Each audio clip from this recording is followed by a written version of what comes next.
Bonjour, c'est Clara, French in the Midlands. Today we're going to talk about lopsided sentences in French. By lopsided I mean sentences where the word order is not what you would expect.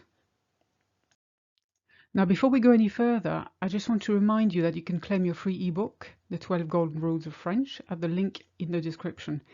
It's a short ebook that's packed with tips and tricks on how to sound like a native French speaker. Now here we're not going to talk about questions because there's several ways of asking a question in French and then you can invert the word order. It's not about that, it's about statements, and it's something we use particularly when we speak. Let me first show you how it works with être.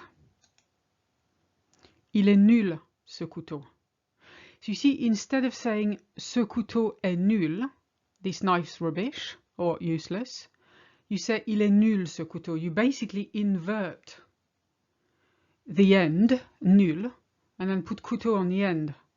It's a bit weird, but it's something we do an awful lot when we speak on a daily basis. Let me give you another example.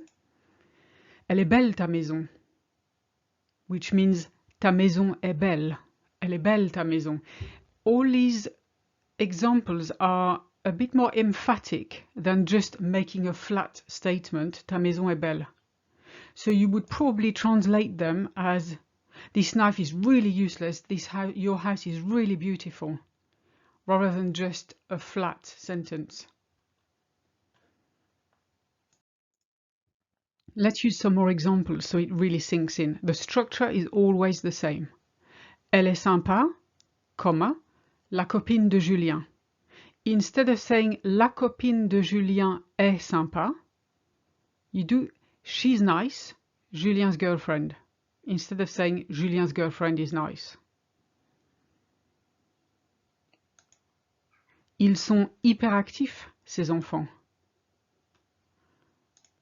These children are really hyperactive.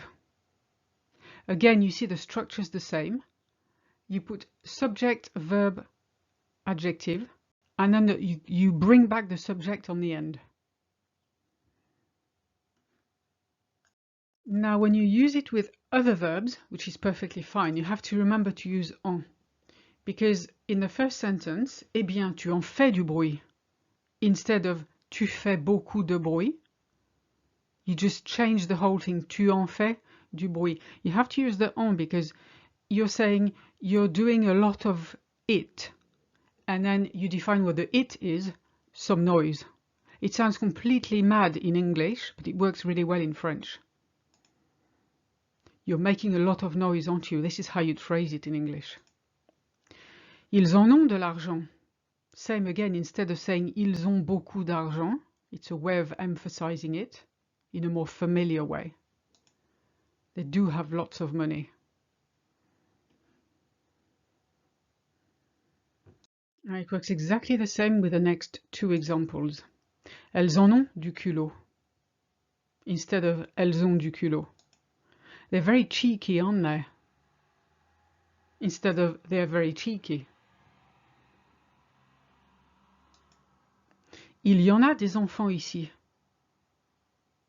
Instead of il y a beaucoup d'enfants ici.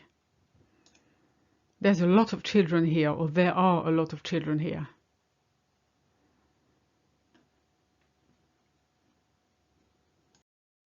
And that's it for now. Thank you for watching. And if you have any questions, leave a comment below and I'll get back to you as soon as possible. À bientôt.